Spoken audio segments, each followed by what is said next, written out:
Hi, my name is Kim Schlesinger, and I'm here to tell you today that your company can transform a junior engineer to a mid-level engineer with 1 year.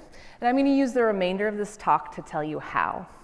So before we get to that, a little bit about myself. Right after college, I taught elementary school for 6 years. I also worked for TEACHFOR America as an instructional coach and curriculum designer. So in that time, I learned a lot about how humans learn. I'm also the co-founder and lead developer for a company called Diversity. We're trying to make the tech industry more equitable by creating a platform where companies that have strong, inclusive practices can show off what they're doing and teach other companies. One thing that my co-founder and I have found over the course of our time together is that companies that have real inclusive practices are all committed to hiring and training up juniors. Finally, I'm a site reliability engineer at a company called ReactiveOps. We are Kubernetes experts. We're also a consulting agency, so companies hire us to come in, build their infrastructure, and get their infrastructure Kubernetes ready. I've been at ReactiveOps for 9 months, so I've actually gone through this journey myself, and I would like to tell you a little bit about what that's been like for me. So I think it's important to have a compassionate company culture where you do train and you value bringing in new people into the industry. But there's also a good business case for why you would want to do that. And I was inspired by this tweet by Steve Kinney, who's a principal engineer at SendGrid Twilio. He says, being able to take junior engineers and turn them into badasses is a competitive advantage. Everybody in the room knows it's challenging to hire senior engineers and they can be quite costly. So what would happen if your company, if you could bring in juniors and train them up internally? It would make you something really special in the industry. And so this is Zero to SRE. This talk is for organizational leaders who shape the company culture at your workplace, so people like CTOs, VPs of engineering, and team leads. But it's also interesting for those of us who are going through the journey ourselves. So in this talk, I'm going to cover 3 main things. First, what needs to be true of your company culture before you start hiring junior engineers? Second, what do you need to do to prepare for that junior SRE's day one? And third, how do you provide personalized resources and ongoing support so that that person can move from a junior to a mid-level engineer within their first year? So as I was preparing this talk, I realized that if you are part of the leadership team at your company and you're going to commit to hiring juniors, your work happens all at the beginning, before that person is even in your pipeline. And so to me, it's sort of like if you are someone who wants to own and run a restaurant. It takes a lot of work up front. You have to find this physical space for the restaurant. You have to set it up and buy equipment. Then you have to bring in kitchen staff who can prepare your recipes and get the food ready. Give it to a server, and then the server finally gives it to that person. They can eat, enjoy, and digest. It's a similar journey for you at your company. A lot of your work is going to happen up front, and once you give it to your junior engineer, the responsibility is going to flow more to them. So let's start with building your restaurant or answering the question, what should be true about your company before you hire junior engineers? I'm going to be telling a lot of stories from my time at ReactiveOps. ReactiveOps has done a really good job changing their company culture from being one that preferences senior engineering talent to one that's more open to junior and mid-level talent. So the first thing that should be true of your company culture is that you guarantee 20% time for learning. Your junior engineer is going to be engaged in a lot of learning when they start. Almost everything is going to be new, from your internal processes and tools at your company, all the way to basic concepts used in site reliability engineering, computing, monitoring, observability. So when the junior comes on board onto your team, you want to make them part of an engineering team where learning new skills is valued and time is set aside for this activity during the workday. The junior engineer shouldn't be the odd one out learning new things during their job. Now, a lot of companies aspire to give their employees 20% time, but it's merely aspirational. It doesn't happen in practice.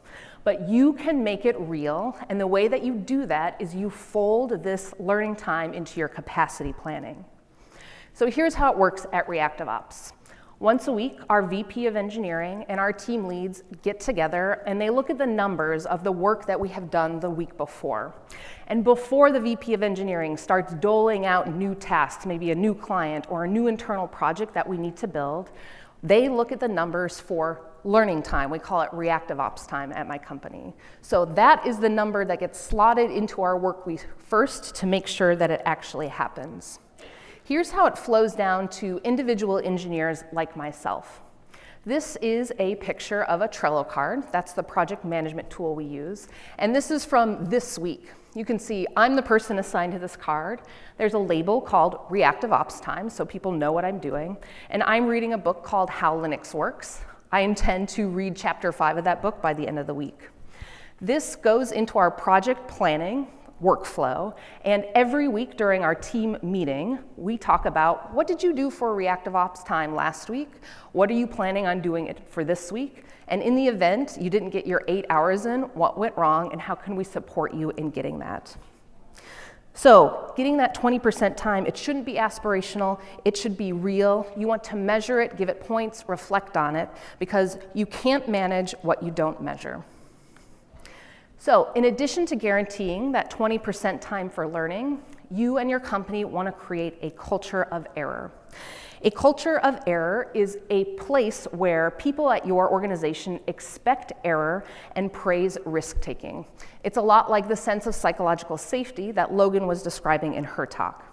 The idea of culture of error is from a teaching book called Teach Like a Champion by Doug Lemov. And in a classroom or a company culture where there's a culture of error, making mistakes is praised because they're dissected and used as a way of learning something new. The site reliability engineering discipline already has a lot of this built in something like blameless postmortems. So for your junior engineer, they should see this in action when they start so they don't feel stupid asking questions as part of their job. Here's one way this manifests at ReactiveOps. We are a fully distributed company. We don't have a central office, so everybody either works from home or at a co-working space of their choice. At ReactiveOps, when we have questions, we are encouraged to post them in a public channel instead of sending direct messages to one another. The reason we're encouraged to do this is so that everybody can see the questions that everybody else is asking and how they get answered. We are all learning. When you see questions in the Slack channel, you see, oh, everybody forgets sometimes. And we get to use mistakes as opportunities to learn something new or to learn something more deeply. So strive to create that culture of error at your company. Finally, something that needs to be true at your company before you start hiring junior engineers is you want to prioritize a team structure. So make engineering teams, not individual engineers, critical to your bottom line. I'm going to talk again about ReactiveOps. 2 years ago, ReactiveOps was structured very differently than it is now. At that time, the company was a staff augmentation company, and so when somebody needed help with DevOps, we would send one very senior, very skilled engineer and pair them up with that company for 3 months, 6 months, or a year. I, as a new SRE, could not have been hired in this model because there was no opportunity for learning and mentorship. After a few years of trying that, ReactiveOps started to transition to a team structure where everyone on a team works together on multiple clients. So the way that looks today is we have teams that we call pods, and there are 4 to 5 engineers in each pod. Each pod takes on work for several clients. In this pod system, no one is allowed to specialize in working with just one client or on just one project. We're required to share the work across the team. And this is really amazing. It has some benefits for your juniors as well as your mids and seniors. One benefit of a team that shares work is that the team can survive somebody going on vacation. People can leave, everybody else has context about that client or project, and it's all right for someone to take some time off. Second, teams can survive people leaving the company. There isn't just one person who is the specialized holder of that knowledge, so when they decide to move on, other people can step in and fill in with the knowledge that they have. And finally, you can embrace junior engineers onto your team because you already have a structure that emphasizes collaboration and mentoring one-on-one. So if you want to hire junior engineers, don't rely solely on rock star individuals. Make engineering teams, not individual engineers, critical to your bottom line. So we've talked about how do you build your restaurant, or what needs to be true about your company before you start hiring junior engineers. You should guarantee 20% time for learning, create a culture of error on your engineering team, and leverage teams, not individuals.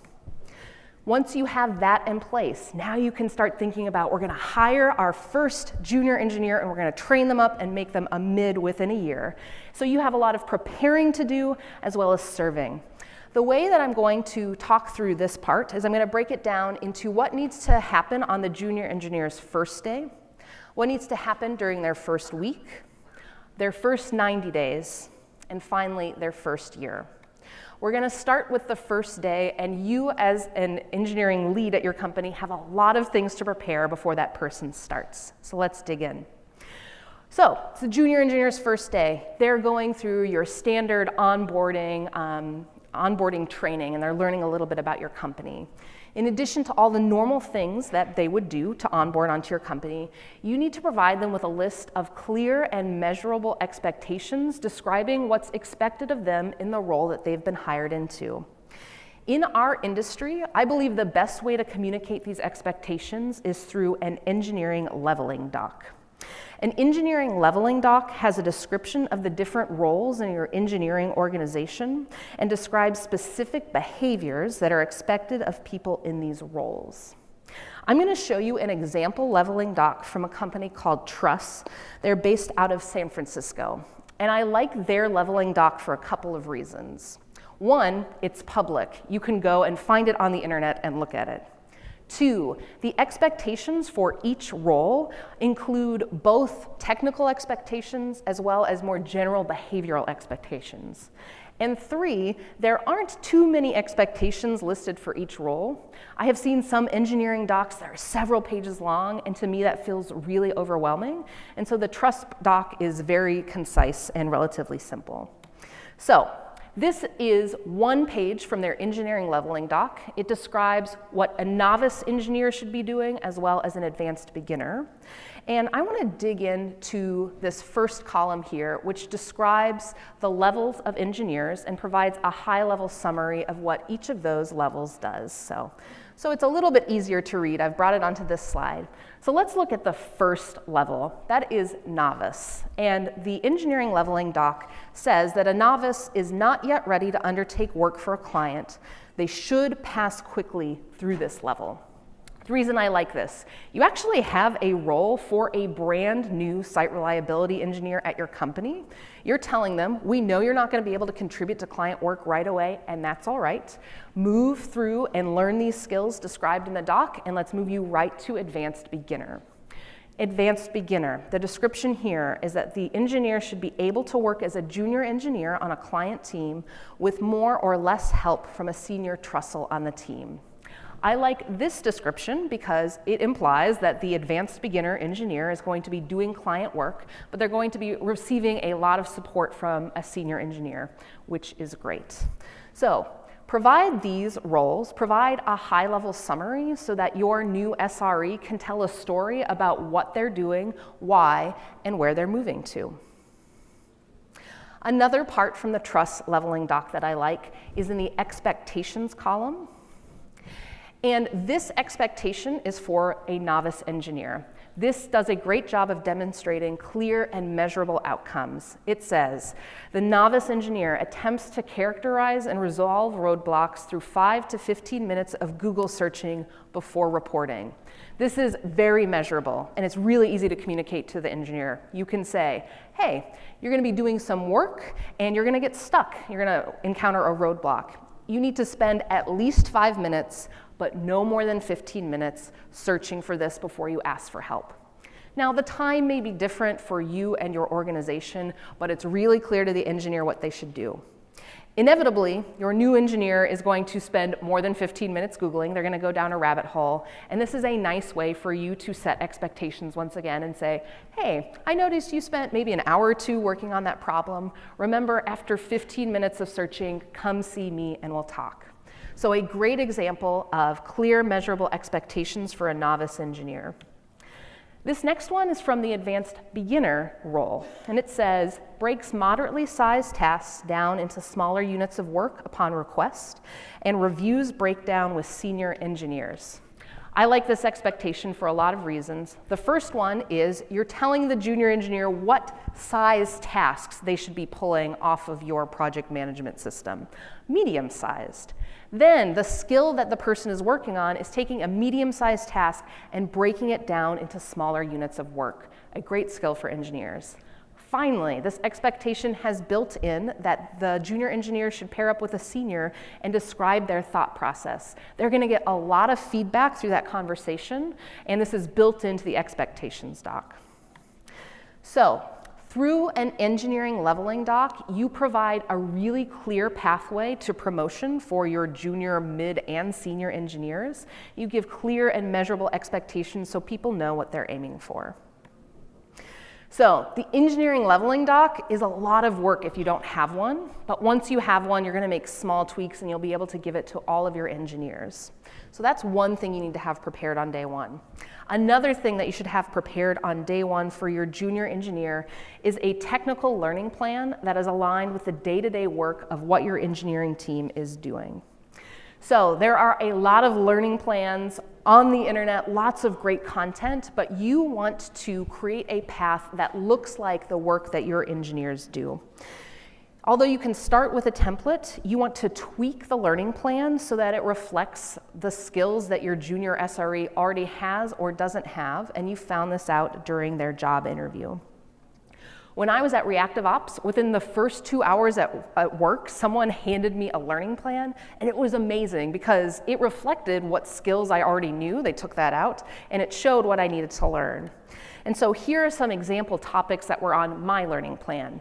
I needed to learn more advanced Git commands as well as Linux commands. I was a JavaScript developer before being an SRE, so I needed to learn more about YAML. I learned about building virtual private clouds with AWS and GCP, and finally learned about containerization and orchestration with Docker and Kubernetes. So as your junior engineer is working through the learning plan, they should be engaged in active learning, which means that they should be independently completing large and small projects as part of their learning plan. So instead of just watching videos or reading a book, have them actually build things. One thing from my learning plan that I really enjoyed doing, because I had never done it before, was I had to stand up an EC2 instance in AWS. Then I built a really small web app with a test suite that I started manually deploying to that server. Then, as I was moving through my learning plan, I started setting up a CI/CD pipeline, and instead of deploying that web app manually, I was able to do it automatically. So pretty small task. It was within my zone of proximal development. It was something I could do with a little bit of help, but it mirrors the type of work that we do at ReactiveOps, so I was starting to learn some of those high-level patterns. As you're thinking about the learning plan, you're thinking about getting this authentic work in. Make sure that you develop systems of support and accountability for your junior SRE. So work with that new hire to set up deadlines. They don't have to be really serious, they can be moved, but say, let's try and get the first part of your learning plan done by X date. You want to make sure that you have a process where it's really easy for the junior engineer to ask for help and rely maybe on that expectation from the leveling doc, no more than 15 minutes of Google searching. And finally, you want to set up regular check-ins to discuss the learning plan so that they can move through it quickly. If you're curious about what a learning plan might look like, I've published the ReactiveOps learning plan. It's at our GitHub organization, so ReactiveOps apprentice-learning-plan. All right, still on the first day, a lot of work. You've prepared an engineering leveling doc as well as a technical learning plan for your new engineer. Now you need to start bringing them into your team. So on their first day, integrate your new hire into their team on day one. What you don't want to do is say, you know what, welcome to our company, new hire. We'll put you on a team after a couple of weeks so you can work through your learning plan. You want them to be essential to your teams as soon as possible. So on day one, introduce this person to their team. Get them scheduled for regularly occurring team meetings, and have their teammates start showing them the ropes, even if it's just logging on to your benefits platform. Finally, on day one, be explicit about when you want your junior SRE to contribute their first independent pull request, something with your code base or with a client. So, my first day at ReactiveOps, I've got my learning plan, I've gone through all of the onboarding, and at the very end of the day, I have a meeting with our COO. His name is Kendall Miller. Kendall Miller sits down with me and he says, "Hey Kim, we're so glad to have you. You know, we've never really hired and trained a junior before, so we're learning this for the first time. We know that you've never done site reliability engineering, and so you have a lot of things to learn." And he said, "In light of all of that, I want you to know that we don't expect you to actually be contributing to our code base for 6 months." So 6 months was a little bit long. I contributed much earlier than that. But what Kendall was demonstrating to me in that moment was that the company was committed to giving me time to learn what I need to know in order to actually work for them. So be clear about the expected timeline for your engineer and really commit to them. We've hired you and we're going to give you time and support to learn, and demonstrate by giving them that timeline. So that's what needs to happen on day one. Good news is we're moving into week one, so now a lot of the responsibility is shifting onto that junior SRE. So let's see what needs to happen during their first week. Your junior engineer should start pairing and working on real work as soon as possible. The learning plan that you've provided is important, but more important is applying that knowledge to the work that you and your engineering teams do. So get them working with their teammates as soon as possible. Probably the first week, your junior engineer is going to be observing somebody more senior, no problem. Don't make that the pattern though. Make sure as soon as you can, get the junior engineer typing, working with that senior, and eventually they'll be able to do it on their own. As the person is working through their learning plan and pairing with mid and senior level engineers, you want to prioritize developing muscle memory as opposed to memorizing ideas and concepts. And the reason is this: humans learn concrete to abstract, not abstract to concrete. One thing that I've observed in the tech industry as a whole is there's a big emphasis on learning core concepts or first principles. Those things are incredibly important, but you have to have something concrete that you can do in order to open the door to understanding those concepts. So let's look at an example to see what this looks like. So my company, we do a lot of work in Kubernetes. And so if you are trying to show your junior engineer what are services and how do they interact with pods, have them run these commands in a cluster first. So the first command, we're just saying, hey, I would like you to show me all of the services that live in the namespace called kubesystem. Second command, you're saying, I would like you to get all the pods and show them to me from the namespace kubesystem. And finally, give me all of those pods, make the output wide so I can see the IP address of the pods. Have your junior type and memorize and use these commands so that when you want to discuss the abstract model or thing that you're learning about, they have something to hang their hat on. So now, once they've done that and seen the output from their command line, talking about how pods and services interact is going to be much more fruitful. So you're moving from concrete to abstract. You're working through the learning plan, but you're prioritizing getting the junior engineer to work with senior engineers. You also want to make sure that the junior engineer starts having regular one-on-ones with their manager during their first week. Their manager needs to be their #1 advocate, and your junior SRE must be able to honestly share what's going well and what's not so your company can make meaningful changes. So just get them into the management one-on-one loop as soon as possible. All right, so that is week 1. Now we're going on to the first 90 days, the first 3 months.